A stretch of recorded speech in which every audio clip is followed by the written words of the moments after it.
स्वागत है आपका हमारे चैनल पर। मैं हूं आपके साथ शिप्रा सैनी। भारतीय सेना ने कांग्रेस नेता राहुल गांधी के झूठ का पर्दाफाश किया है। फर्जी पोस्ट करना राहुल गांधी को महंगा पड़ गया है। दरअसल राहुल गांधी ने मोदी सरकार को घेरने के लिए चीन का सहारा लिया, लेकिन बीजेपी अब राहुल गांधी पर हमलावर हो गई है और उनसे माफी की मांग कर रही है। दरअसल कांग्रेस पार्टी देश में झूठ की फैक्ट्री चलाने के लिए मशहूर हो चुकी है। राहुल गांधी हो या उनकी बहन प्रियंका गांधी वाड्रा हो, मोदी सरकार को घेरने के लिए ऐसे न जाने कितने ट्वीट्स उनकी तरफ से किए गए हैं जो बिल्कुल झूठे और बेबुनियाद साबित हुए हैं। और हर बार कांग्रेस पार्टी राहुल गांधी के इस झूठ का पर्दाफाश भी हुआ है और एक बार फिर से राहुल गांधी ने यही झूठ फैलाने की कोशिश की है। दरअसल कांग्रेस नेता राहुल गांधी ने ट्विटर पर एक ट्वीट किया जिसमें उन्हें एक मीडिया रिपोर्ट को पोस्ट किया और उसमें आपको बता दें भारत और चीन की सेनाओं के बीच ईस्टर्न लद्दाख में एक बार फिर से झड़प की खबर को रिपोर्ट किया गया है। उसमें यह भी कहा गया था कि चीनी सेना ने एक बार फिर भारत के इलाके में घुसपैठ की है। ये वो रिपोर्ट थी जिसे राहुल गांधी ने पोस्ट किया और मोदी सरकार पर निशाना साधते हुए लिखा कि दरअसल मोदी सरकार ने विदेश और रक्षा नीति को देशीय राजनीतिक हथकंडा बनाकर हमारे देश को कमजोर किया है। यह राहुल गांधी का ट्वीट था जिसपे अब लगातार सवाल उठ रहे हैं। राहुल गांधी अब सवालों में घिर चुके हैं कि आखिर इस तरीके से झूठ फैलाने की जरूरत क्या है। आपको बता दें डिफेंस एनालिस्ट अजय शुक्ला ने इस रिपोर्ट को तैयार किया था।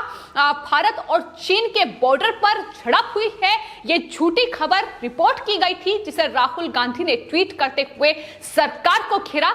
आपको बता दें अजय शुक्ला जो कि राहुल गांधी के भी करीबी हैं, उन्होंने इस झूठे खबर को चलाया और उसके बाद भारतीय सेना का बयान इस पर सामने आया। उन्होंने इस मीडिया रिपोर्ट को पूरी तरीके से खारिज कर दिया। सेना ने यह साफ तौर पर कहा कि पूर्वी लद्दाख में ना तो कोई घुसपैठ हुई है और ना ही कोई झड़प हुई है।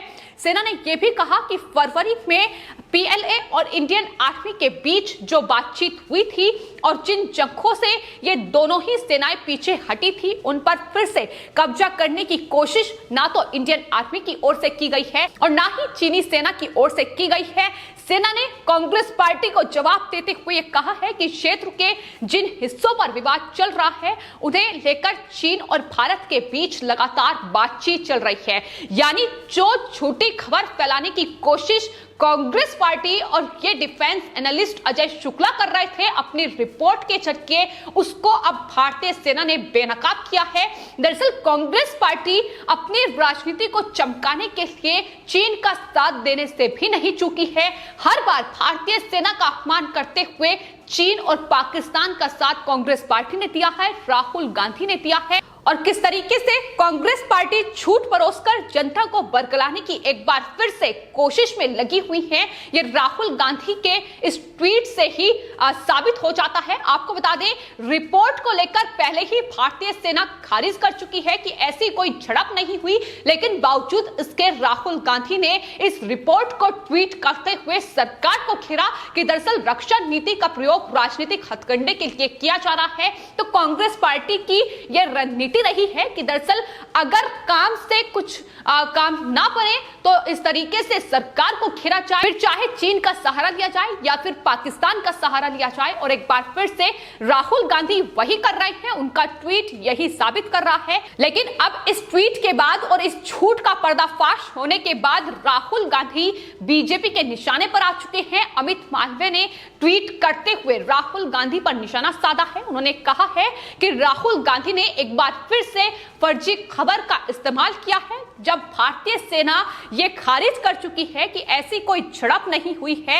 ये नया निम्न स्तर है, ये अमित मालवीय की ओर से कहा गया है। उन्होंने कहा है कि भारत ने कई विपक्षी नेताओं को देखा है लेकिन कोई भी नैतिक दिशाहीन नहीं है जिससे भारत की राष्ट्रीय सुरक्षा से समझौता किया जा सके, लेकिन राहुल गांधी ऐसा कर रहे हैं जो कि निम्न स्तर का है। इसके अलावा आपको बता दें भारतीय जनता पार्टी के नेता सीटी रवि जो कि महाराष्ट्र से हैं, उन्होंने भी एक ट्वीट करते हुए राहुल गांधी को करारा जवाब दिया है। उन्होंने राहुल गांधी के इस झूठ पर राहुल गांधी को जोकर कहते हुए ये लिखा है कि मैं जोकर राजकुमार द्वारा फैलाए गए इस झूठ की कड़ी निंदा करता हूं।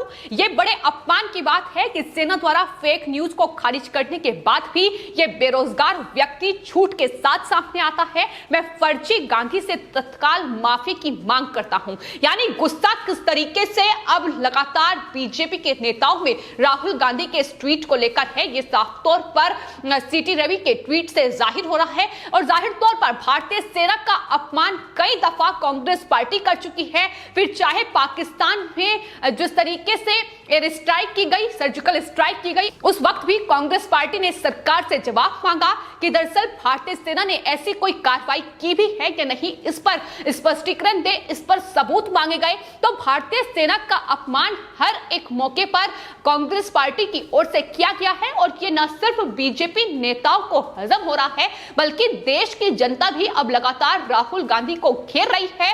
और जो चीन को लेकर लगातार राहुल गांधी, सोनिया गांधी, प्रियंका गांधी वाड्रा और उनके तबाह नेता सरकार से जवाब मांग रहे हैं कि दरअसल 2020 में जो डोकलाम विवाद हुआ था, जो झड़प गलवान घाटी में चीनी और भारतीय सेना के बीच हुई थी, उसके बाद क्या कुछ परिस्थिति बदली है, इस पर मोदी सरकार जवाब दे। लेकिन लोग राहुल गांधी से भी पूछ रहे हैं कि आखिर 2008 में चीन में जाकर कौन सा समझौता राहुल गांधी ने किया था, इस पर भी राहुल गांधी जवाब दें। जो राहुल गांधी ये सरकार पर आरोप लगा रहे हैं कि दरअसल मोदी सरकार ने कई किलोमीटर की जो जमीन है वो चीन को सौंप दी, लेकिन साफ तौर पर बीजेपी नेताओं का यह कहना है कि जो समझौता 2008 में कांग्रेस पार्टी और चाइना की कम्युनिस्ट पार्टी के बीच हुआ था, जो हस्ताक्षर कांग्रेस पार्टी की ओर से किए गए थे, उसमें मनमोहन सिंह ने चीन को हजारों वर्ग किलोमीटर की जमीन, भारतीय जमीन जो थी वो समर्पित कर दी। उन्होंने साथ ही ये भी सवाल उठाया है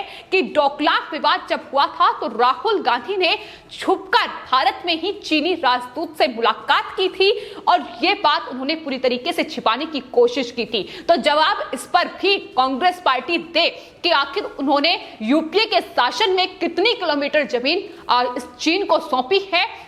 और अब जाहिर तौर पर भारतीय सेना और साथ ही केंद्र सरकार की यह कोशिश है कि जो कब्जाई हुई जमीन है भारत की, उसे वापस लिया जाए। और यही वजह है कि लगातार लद्दाख में ये जो गतिरोध है भारतीय सेना और चीनी सेना के बीच बना रहता है, लेकिन बावजूद इसके भारतीय सेना हर एक नापाक हरकत का जवाब चीनी सैनिकों को देती है और माकूल जवाब दिया जा रहा है। लेकिन उस पर भी कांग्रेस पार्टी को शक होता है, राहुल गांधी उस पर भी सवाल उठाते हैं और एक बार फिर से जो फर्जी खबर चलाई गई है उससे यह साबित हो जाता है कि चीन को लेकर कितनी हमदर्दी कांग्रेस पार्टी रखती है। जाहिर तौर पर भारत की सरकार ने, मोदी सरकार ने चीनी जो सामान है उसका बहिष्कार किया है, फिर चाहे वो इलेक्ट्रॉनिक आइटम्स हो या फिर तमाम चीजें जो चीन से भारत आती थी। लेकिन अब भारत ने चीनी ऐप से लेकर तमाम ऐसी चीजें हैं जिसका बहिष्कार किया है और यही वजह है कि कांग्रेस पार्टी को ये तमाम चीजें हजम नहीं हो रही है।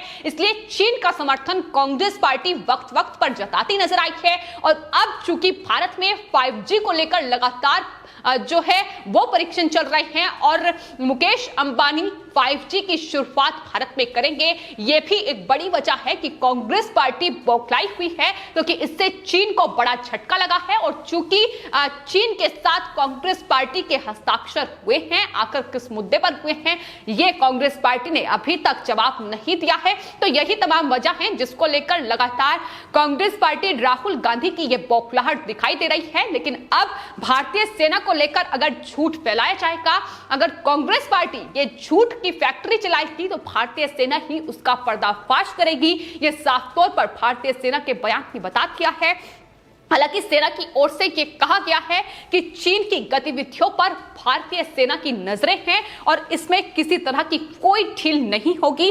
आपको बता दें, पिछले साल जून में पूर्वी लद्दाख में भारत और चीन की सेनाओं के बीच एक खूनी संघर्ष जरूर देखने को मिला था, लेकिन उसके बाद बातचीत का दौर जारी है और भारत सरकार की कोशिश ये है कि बातचीत के जरिए ही इस पर सहमति बन जाए। और यही वजह है, चूंकि भारत सरकार की कोशिश ये है, मोदी सरकार की की कोशिश ये है कि शांति और सुरक्षा उनके लिए सबसे महत्वपूर्ण है और जिस हिसाब से आज चीनी सेना से निपटा जा रहा है वो भी अपने आप में भारतीय सेना हो या फिर सरकार हो, दोनों के लिए काबिले तारीफ काम कर रही है। और लेकिन कांग्रेस पार्टी की बौखलाहट इसी वजह से लगातार बढ़ रही है। लोग लगातार राहुल गांधी को जवाब दे रहे हैं कि जिसने आधा कश्मीर पाकिस्तान को दे दिया तब कितना मजबूत थे। देश की जो खुशहाली है वो कांग्रेस पार्टी से नहीं देखी जाती है और यही वजह है कि कांग्रेस पार्टी ये देश में झूठ की फैक्ट्री हर मौके पर चलाती है। भारतीय सेना का अपमान करना अब राहुल गांधी को आने वाले वक्त में कितना महंगा पड़ने वाला है ये देखना होगा। फिलहाल आपकी इस पूरे मामले पर क्या राय है हमें कमेंट बॉक्स में जरूर लिखें और चैनल को सब्सक्राइब करें। धन्यवाद।